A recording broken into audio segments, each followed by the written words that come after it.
Rain fell softly over the rows of black umbrellas. The sound of drops against polished wood filled the silence that surrounded the open grave. Ethan Wells stood still, a white rose trembling in his hand. The world around him blurred, the whispers, the footsteps, the faint sound of someone crying. It all felt far away, as though grief had placed a glass wall between him and everyone else. It was Daniel's funeral. His husband's funeral. The man he had loved for 8 years was gone, and Ethan still couldn't understand how a heart could stop beating while his own continued to ache. Mourners stood in small clusters, whispering behind gloved hands.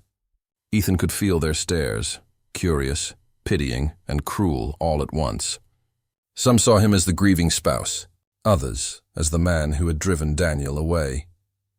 Daniel's mother, Margaret Carter, stood near the front, her face pale but sharp. She hadn't spoken a single word to Ethan that morning. She wouldn't even look at him. Instead, she clung tightly to the arm of Lucas Price, Daniel's longtime best friend, a man Ethan had never fully trusted, though he never had the courage to ask why. When Lucas stepped forward to give his eulogy, the wind seemed to still. His voice cracked with emotion as he spoke of Daniel's kindness, his laughter, his ambition. Then his words stumbled. "He was the love of my—" He stopped, corrected himself quickly. "My best friend." The slip sent a quiet ripple through the crowd. A few guests exchanged glances. Margaret's lips tightened. Ethan lowered his gaze, gripping the rose so hard the stem broke between his fingers. As the priest's words faded, Ethan felt the weight of 100 unspoken judgments pressing down on him. In their eyes, he wasn't the grieving husband. He was the outsider, the reminder of something they never approved of. The whispers grew louder as the ceremony ended. "They say Daniel wasn't happy. I heard he wanted to leave. He changed his will right before he died." Ethan walked away before he could hear more. His black shoes sank slightly into the wet ground as he left the cemetery. He didn't look back. He couldn't. At the reception, things grew colder. Margaret refused to let him sit with the family, guiding Lucas to take Daniel's seat instead. Every photo of Daniel was surrounded by smiling relatives, except the ones that included Ethan. Those had been quietly removed. He sat alone near the window, staring at the gray sky beyond. Every time someone passed by, their voices dropped. He could almost feel their pity brushing against his skin. When a woman offered him a plate of food, he shook his head silently. Hunger was the last thing on his mind. Margaret finally approached him, her voice low but sharp enough to cut through the quiet. "You should have taken better care of him," she said. "He was everything. And look what's left." Ethan wanted to speak, but his throat felt dry. What could he say? That he'd loved Daniel more than anyone in the world? That every argument, every silence, every tear was born from love? Words meant nothing now. The coffin was in the ground. The truth, buried with it. As evening fell, guests began to leave. Lucas hugged Margaret goodbye, promising to visit her soon. Then he turned to Ethan. His eyes were soft, full of something unreadable. Guilt, perhaps, or pity. "Take care of yourself," he said quietly. "Daniel wouldn't want you to be alone." Ethan nodded but said nothing. When Lucas left, the room felt emptier than ever. Back at home, the silence was unbearable. The house smelled faintly of Daniel's cologne, a scent that wrapped around Ethan like a memory. He walked through the living room, past framed photos of vacations, anniversaries, birthdays. Their smiles stared back at him, frozen in time, untouched by what came after. He sat on the couch and looked at Daniel's wedding ring still resting on the coffee table. He picked it up, feeling the cool metal against his skin. "You promised forever," he whispered, "and I believed you." For a long time he just sat there, listening to the clock tick, watching shadows move across the floor as the sun faded. The world outside kept moving, but inside that house everything felt paused, as if love itself had stopped breathing. Then the silence broke. His phone buzzed on the table. An unknown number flashed across the screen. Ethan hesitated before answering. "Mr. Wells?" a calm voice asked. "This is Mr. Harris, your late husband's attorney. There's a private matter we need to discuss regarding Mr. Carter's will. He left behind a sealed letter addressed to you. Ethan's breath caught. A letter? Yes, the voice said. It's scheduled to be opened during the will reading. We believe it concerns you directly. He hung up the phone, staring into the dim room. A letter. Daniel had left him something. Not just property, but words. Words that might finally explain everything. The rain outside grew heavier, tapping softly against the window. Ethan leaned back, eyes closing, unsure whether to be afraid or hopeful. Somewhere deep down, beneath the pain and confusion, a spark of something began to flicker again. Not peace, not forgiveness, but the faintest beginning of truth. And truth, Ethan thought, might hurt more than any goodbye. Days turned into weeks, but the house still smelled like him. Ethan woke every morning to silence, half expecting Daniel to call from the kitchen or leave a note on the counter. But the coffee pot stayed empty, and the walls seemed to echo with the quiet that followed loss. He tried to keep busy, sorting mail, cleaning drawers, answering the sympathetic messages that arrived from distant friends, but everything reminded him of what he'd lost. Even Daniel's handwriting on old envelopes made his chest tighten. The will reading was set for the end of the week. Ethan told himself he didn't care, that it was just paperwork, but the thought of a letter written by Daniel kept him awake at night. What could Daniel have wanted to say after everything that had happened? On Wednesday, Ethan decided to visit Daniel's office to collect his personal items. The building was empty except for a young man sitting behind a desk, flipping through folders. Nathan Grant, one of Daniel's co-workers, looked up and smiled weakly. "Mr. Wells," he said, standing up quickly. "I didn't expect to see you." I'm so sorry for your loss." Ethan nodded, unsure what to say. Nathan's sympathy felt genuine, and that alone made it easier to breathe.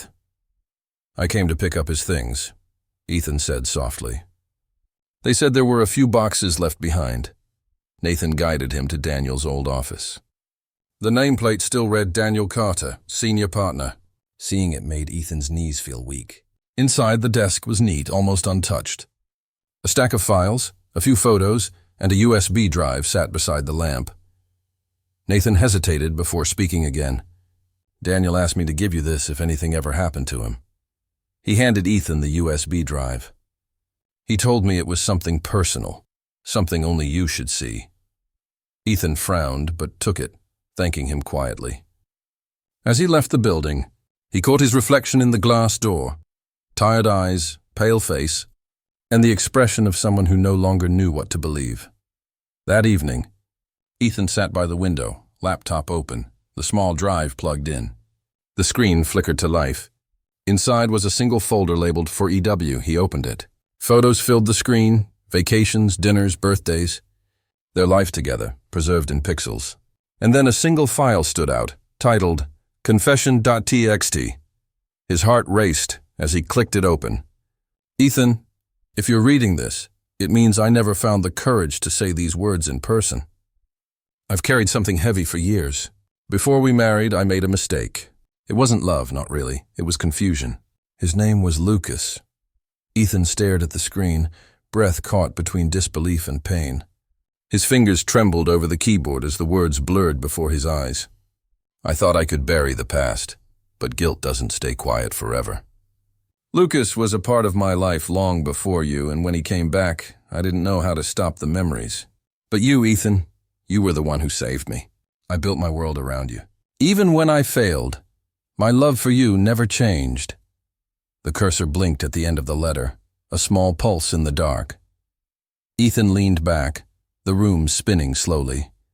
The truth was there, plain and brutal. Daniel had been unfaithful. Maybe not recently, maybe not cruelly, but enough to tear a hole in everything Ethan believed. He wanted to scream, to throw the computer across the room. But instead he sat in silence, tears slipping down his face. Hours passed. The rain outside turned into wind. When the clock struck midnight, Ethan stood and reached for a box of Daniel's old things. Inside, he found another envelope, hidden beneath papers. It was labeled with his initials, EW. He tore it open.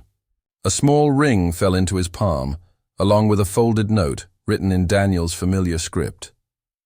"If you find this, it means I've run out of time to make things right.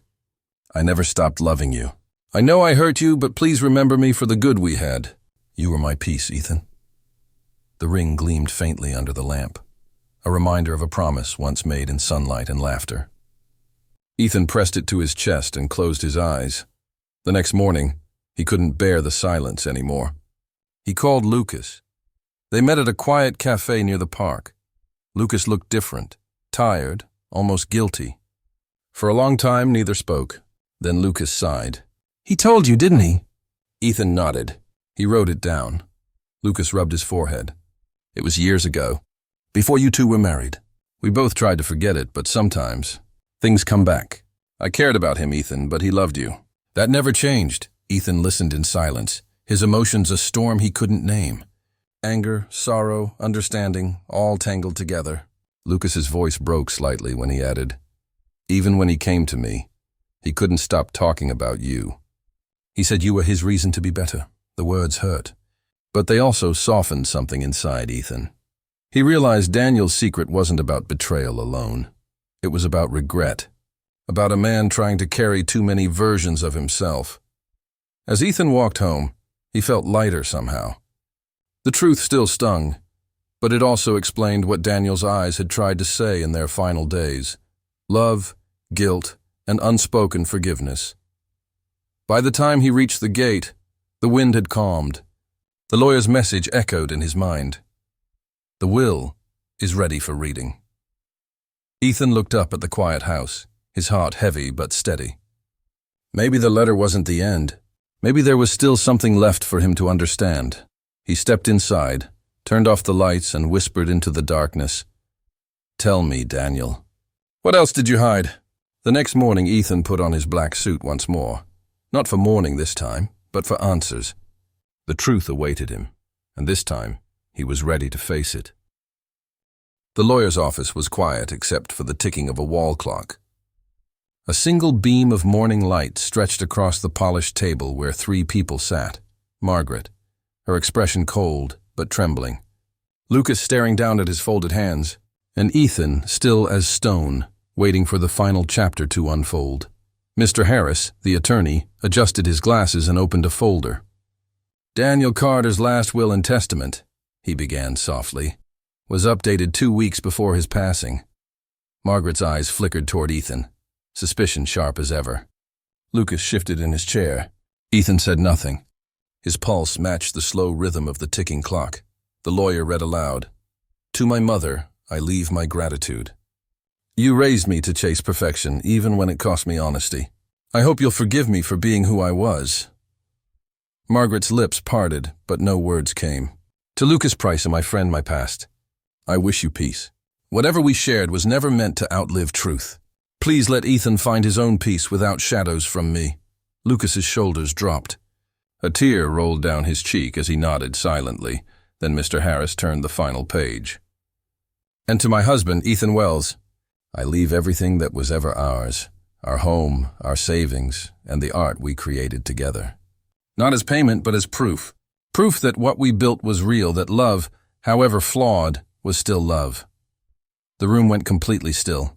Even the clock seemed to pause. Margaret looked down, her pride breaking beneath the weight of her son's words.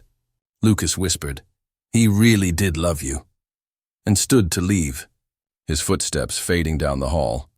Mr. Harris slid a small sealed envelope toward Ethan. "Daniel asked me to give this to you personally," he said. Ethan opened it with trembling hands. Inside was a short handwritten note. "If love were simple, I'd still be there to hold your hand. But even from wherever I am, know this, I never stopped loving you. I hope this will prove it." Tears blurred the ink as Ethan folded the paper gently against his chest.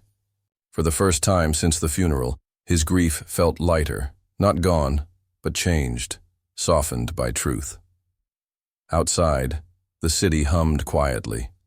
Ethan walked to the park near the church where autumn leaves swirled around his feet. He stopped beside a small stone bench, the same place where he and Daniel once sat talking about dreams and futures. From his pocket, he took out both wedding rings, his and Daniel's, and placed them side by side on the bench.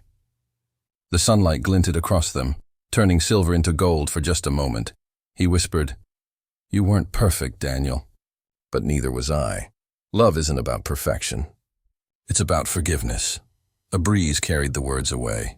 Ethan closed his eyes, letting the peace settle in. When he stood, the camera of memory pulled back, one figure walking down a quiet path, the morning sky bright above him. Voiceover fades with the final line. Sometimes love ends in silence, but its truth remains. Even after goodbye, the heart remembers what was real.